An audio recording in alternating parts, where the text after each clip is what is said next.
Hello friends, welcome to our channel Xmarty creator.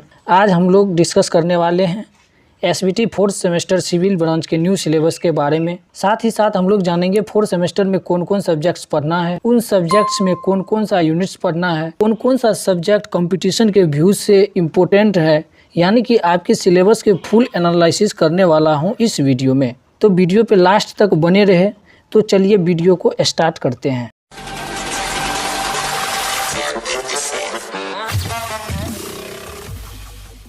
Syllabus में सबसे पहला सब्जेक्ट है हाइड्रोलिक। हाइड्रोलिक में पहला यूनिट आपको पढ़ना है pressure measurement and hydrostatic pressure. इस यूनिट के अंतर्गत आपको प्रेशर के बारे में, कितने प्रकार का प्रेशर होता है, प्रेशर को कौन सा इंस्ट्रूमेंट के द्वारा मेजरमेंट करते हैं, उसको देखिएगा। सेकेंड यूनिट आपको आता है fluid flow parameters. Fluid flow parameters के अंतर्गत आप पढ़िएगा flow, types of flow, equation of flow, energy of flow, Bernoulli theorem, ETC, यही सब के बारे में मिलेगा देखने के लिए। यूनिट 3 आता है फ्लो थ्रू पाइप्स। पाइप से जो फ्लो करता है लिक्विड वाटर, जो हम पाइप से फ्लो करवाते हैं, उसका एडवांटेज क्या है, डिसएडवांटेज क्या है, मेडर-हेयर्स लॉस क्या है, डार्सी इक्वेशन क्या है, यही सब के बारे में देखिएगा। यूनिट 4 आता है flow through open channels.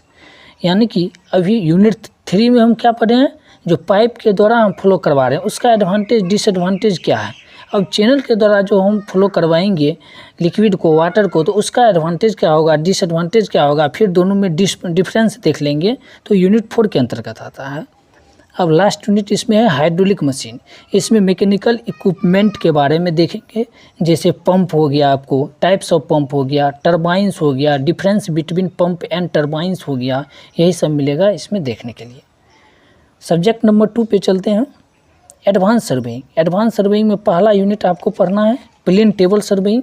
Plane table surveying में कुछ टॉपिक पढ़ना है, जैसे principle of plane table surveying हो गया, setting of plane table surveying हो गया, प्लेन टेबल पे हम किस तरीक़ा से सेटिंग करके सर्वे करेंगे, उसका मेथड्स क्या क्या है, उसको हम देखेंगे। यूनिट 2 है थियोडोलाइट सर्वेइंग। अभी के टाइम में सबसे ज़्यादा सर्वे में थियोडोलाइट इंस्ट्रूमेंट का ही यूज किया जाता है। तो थियोडोलाइट में हम पढ़ेंगे use of theodolite, measurement of vertical angle, setting of theodolite, यही सब के बारे में देखेंगे। यूनिट 3 आपको आता है tacheometric surveying and curve setting. यह भी एक इंस्ट्रूमेंट है सर्वेइंग का, यह भी एक इंस्ट्रूमेंट है।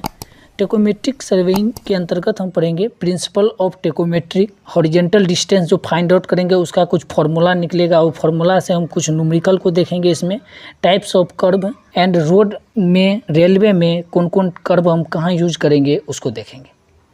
यूनिट 4 में आता है advance surveying equipment. Advance surveying equipment में हम देखेंगे EDM के बारे में, EDM इलेक्ट्रॉनिक्स डिस्टेंस मीटर जो होता है उसके बारे में, उसका यूज हम किस तरीक़ा से करते हैं उसको देखेंगे। यूनिट 5 लास्ट यूनिट है, इसमें remote sensing, GPS and GIS। GPS global positioning system, GIS geographic information system, इसको हम देखेंगे। इसमें सब्जेक्ट नंबर 3 पे चलते हैं। सब्जेक्ट नंबर 3 में आता है थ्योरी ऑफ स्ट्रक्चर, जिसको हम शॉर्ट में टॉस बोलते हैं। यह ओल्ड सिलेबस में 5th सेमेस्टर में हमको पढ़ना था, लेकिन न्यू सिलेबस में 4th सेमेस्टर में कर दिया गया है। फुल्ली न्यूमेरिकल सब्जेक्ट है, कंपटीशन के व्यू से उतना ही ज़्यादा इम्पोर्टेंट है, और स्टार्टिंग से ही इसको प्रैक्टिस में लाना है आप लोग को, क्योंकि न्यूमेरिकल सब्जेक्ट है, एग्जाम में बहुत ज़्यादा हेल्प करेगा यदि स्टार्टिंग से प्रैक्टिस कीजिएगा। तो इसमें पहला यूनिट आपको है direct and bending stress in vertical member. इसमें पढ़ना है डायरेक्ट स्ट्रेस किस तरीक़ा से जनरेट होता है, बेंडिंग स्ट्रेस किस तरीक़ा से जनरेट होता है, इसेंट्रिसिटी क्या है, इसेंट्रिक लोड क्या है, सेंटर पे लोड लगेगा तो वहाँ डायरेक्ट स्ट्रेस जनरेट होगा, सेंटर से दूर लोड लगेगा वर्टिकली तो वहाँ बेंडिंग स्ट्रेस जनरेट होगा। तो यही सब के बारे में देखेंगे। यूनिट 2 है slope and deflection. Slope and deflection यानी कि सपोर्ट पे कितना होगा, सेंटर पे कितना स्लोप एंड डिफ्लेक्शन होगा, कौन सा सपोर्ट पे, इंटरमीडिएट सपोर्ट पे कितना स्लोप एंड डिफ्लेक्शन होगा, इसी के बारे में देखेंगे। यूनिट 3 आता है आपको fixed and continuous beam. Fixed beam के केस में डिफ्लेक्शन स्लोप मूवमेंट क्या होगा, कॉन्टिन्यूस बीम के केस में डिफ्लेक्शन स्लोप मूवमेंट क्या होगा, इसी को बहुत अच्छे तरीक़ा से देखेंगे। यूनिट 4 आता है मूवमेंट डिस्ट्रीब्यूशन मेथड। यह एक प्रकार का मेथड है जिससे द्वारा हम मूवमेंट फाइंड आउट करते हैं, यह खुद में एक प्रकार का मेथड है। लास्ट यूनिट है सिंपल ट्रेसेज। सिंपल ट्रेसेज में 50% आपको न्यूमेरिकल मिलेगा और 50% थ्योरी भी मिलेगा। यह थ्योरेटिकल यूनिट है। जैसे थ्योरी स्कैफोल्डिंग हो गया, कुछ मतलब स्ट्रक्चर बहुत बड़ा स्ट्रक्चर गोदाम बना रहे हैं तो उसके नीचे जो स्कैफोल्डिंग करके उसके ऊपर एस्बेस्टस रखते हैं, उसी को ट्रसेज बोलते हैं। जैसे जंक्शन हो गया, नीचे में देखते होंगे स्टील के यूज करके ऊपर जो है आपको एस्बेस्टस के रूप में दे देता है, तो उसी को ट्रसेज बोला जाता है। इसका कुछ न्यूमेरिकल भी होता है। और इसमें अब सब्जेक्ट नंबर 4 पे चलते हैं। सब्जेक्ट नंबर 4 में बिल्डिंग प्लानिंग एंड ड्राइंग है। ओल्ड सिलेबस में आपको 3rd सेमेस्टर में पढ़ना था, लेकिन इसमें 4th में कर दिया है। बिल्डिंग प्लानिंग एंड ड्राइंग में कन्वेंशन एंड सिंबल्स आता है। इस यूनिट के अंतर्गत डिफरेंट सिंबल्स आपको पढ़ने के लिए मिलेगा। सिंबल जैसे ब्रिक मशीनरी का क्या सिंबल होगा, स्टोन मशीनरी वर्क का क्या सिंबल्स होगा, कंक्रीट का कौन सा सिंबल्स होगा, वुड का कौन सा सिंबल्स होगा, उसको देखिएगा बहुत अच्छे तरीक़ा से।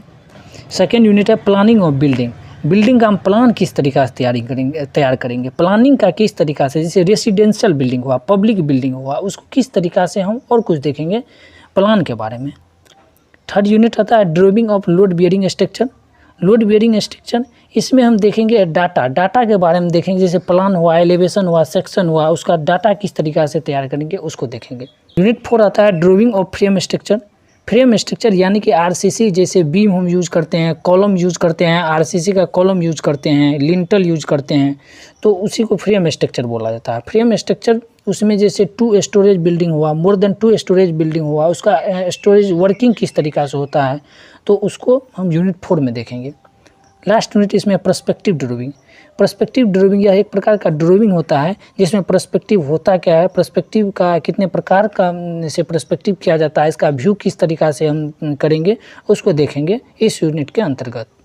तो सब्जेक्ट नंबर 4 भी कंप्लीट हो गया। अब सब्जेक्ट नंबर 5 पे चलते हैं ट्रांसपोर्टेशन इंजीनियरिंग। ट्रांसपोर्टेशन इंजीनियरिंग यह फुल्ली थियोरेटिकल सब्जेक्ट है।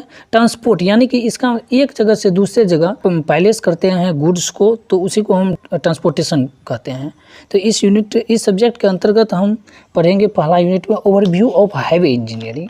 हाईवे इंजीनियरिंग के अंतर्गत हम पढ़ेंगे मोड्स का, डिफरेंट मोड्स ऑफ ट्रांसपोर्टेशन पढ़ेंगे, क्लासिफिकेशन ऑफ रोड्स पढ़ेंगे, रोड्स कितने प्रकार का होता है उसको हम देखेंगे बहुत अच्छे तरीक़ा से। यूनिट 2 में आता है geometric designing of highway.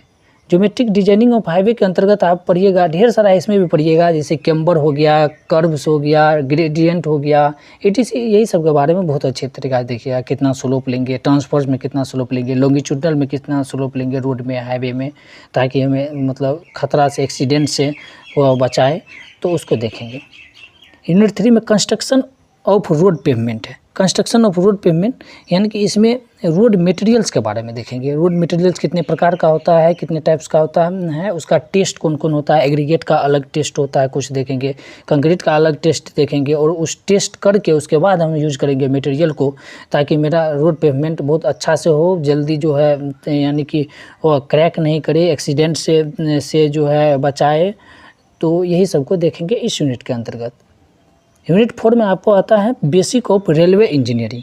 Basic of railway engineering के अंतर्गत हम देखेंगे classification of Indian railway. Indian railway जो हमारे इंडिया में रेलवे है वो कितने प्रकार का होता है, जोन्स क्या है, जोन कितने प्रकार का होता है, यही सब के बारे में हम देखेंगे बिल्कुल इसमें। अब यूनिट 5 में track geometrics, construction and maintenance. तो इस यूनिट के अंतर्गत हम देखिए अलाइनमेंट, जैसे रोड का अलाइनमेंट हम किस तरीक़ा से करेंगे, रेलवे का अलाइनमेंट किस तरीक़ा से करेंगे, हाईवे का अलाइनमेंट किस तरीक़ा से करेंगे, उसका मेंटेनेंस क्या होता है, किस तरीक़ा से होता है, तो उसको देखेंगे बहुत अच्छे तरीक़ा से इसमें। तो आपका यह 5 सब्जेक्ट यहाँ कंप्लीट हो रहा है, 5 सब्जेक्ट का सिलेबस। यदि आपको यह वीडियो अच्छा लगा हो तो लाइक करें, सब्सक्राइब करें, कमेंट करें और शेयर करें।